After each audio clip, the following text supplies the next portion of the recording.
Nashiriki mkutano huu maalum wa halmashauri yenu ili kwa pamoja tuweze kupitia kujadili taarifa ya mdhibiti na mkaguzi wa hesabu za serikali wa hesabu za halmashauri yenu zinazoishia tarehe 30 ya Juni 2025 kama ilivyoagizwa na Mheshimiwa Waziri Mkuu.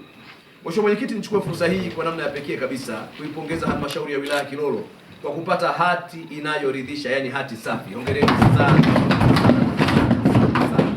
Hii ni ishara ya uwajibikaji wenu, umakini wenu, uweledi wenu na uadilifu wa hali ya juu katika kutimiza majukumu ya msingi ya serikali katika halmashauri yenu.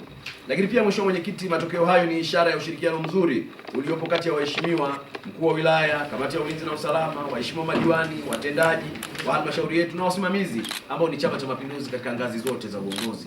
Matokeo haya pia yanaashiria uwepo wa usimamizi thabiti wa rasilimali za umma unaofanywa nanyi waheshimiwa madiwani pamoja na watendaji wa halmashauri. Rai yangu kwenu ni kuwa ushirikiano uliopo uendelee kudumishwa na usimamizi wa halmashauri uendelee kuimarishwa ili hati safi ya ukaguzi iendelee kupatikana kila mwaka na halmashauri iwe ni miongoni mwa halmashauri za mfano ndani ya mkoa wetu na nchi yetu kwa ujumla.